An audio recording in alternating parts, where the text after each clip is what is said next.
Hello everyone. This is day 3 of my hackathon on my C8 Corvette project.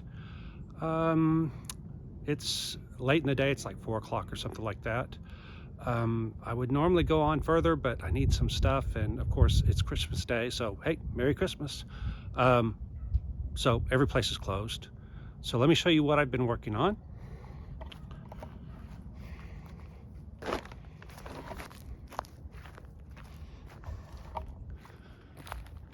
All right, since my coloring of the PVA didn't work, I just went ahead and used white this time, put it on here. But if you look, my nice 90-degree bend that I had isn't nice and 90 degrees. I used too thin a metal. I just grabbed something from Home Depot and thought, this will work. It was in a roll, so I couldn't see how thin it was. It's aluminum. I looked up the specs. It's only 9/1000 of an inch thick, so it's no wonder it's not maintaining shape. I could put something on the back to try to make it square and I guess tape it to it or something like that. Or I could just wait until tomorrow morning, 8 o'clock, Home Depot opens, go get a thicker piece of metal and just bend it and use it both going forward, and I could back this up to it, like tape it to it or screw it to it or whatever, and finish this. I don't think it would really matter if this wasn't absolutely straight. It's just that was my plan, to make it absolutely straight. So anyway, I haven't decided yet. I will decide in a little bit. The other thing I did was I made the door. All right, so I put the PVA on here, let it cure. This is the mold.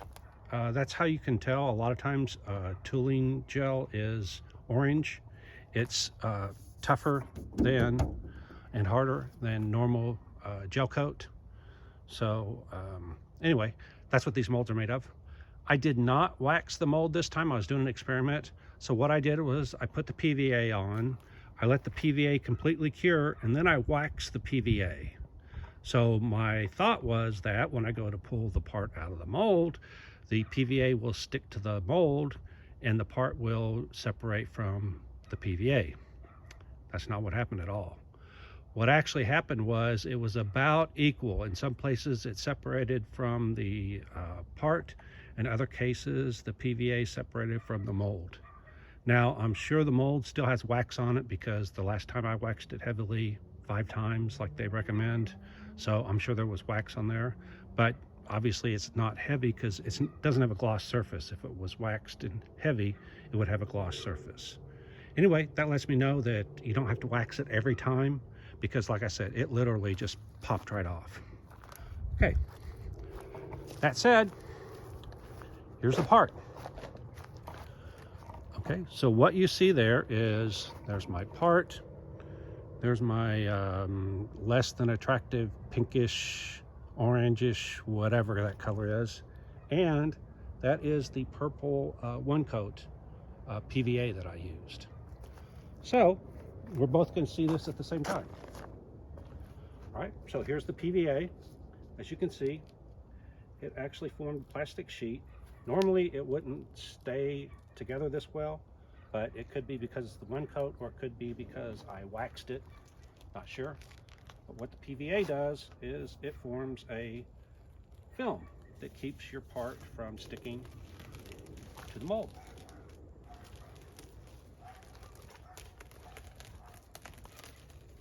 By the way, I rushed this.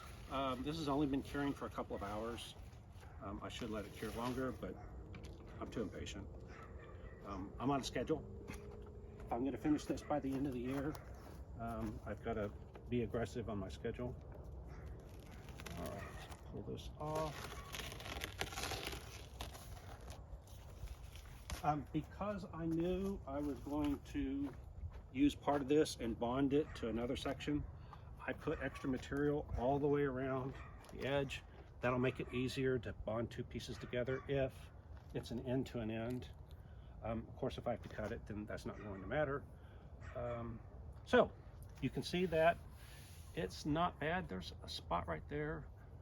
It must be an air pocket or something. That's highly unusual for that to happen. But again, no big deal. You can see some of the, if you notice, there were some thick and thin areas on the PVA.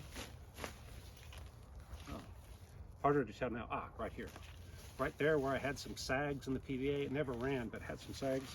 Well, you can see those sag areas here. I doubt you can see them, but if you look, this thing is pretty glossy. So the end result is that it's going to take very little body work to fix this, other than the few spots where there's some sags, and that there's a dip right there. Now this is not real hard, but again, it's because it's only been curing for a couple hours. So what I'm going to do is I'm going to go place it back in the mold so it'll hold its shape while it finishes curing. Fiberglass takes a long time to cure, I mean like weeks. But within overnight, it should be cured enough that it'll be stiffer than this. It's awfully flexible. I checked, the thickness is exactly the same. It's 100,000ths of an inch as my other door, and it's nowhere near this flexible. Of course, I did it months ago, so it just needs more time to cure. All right, I guess that's it.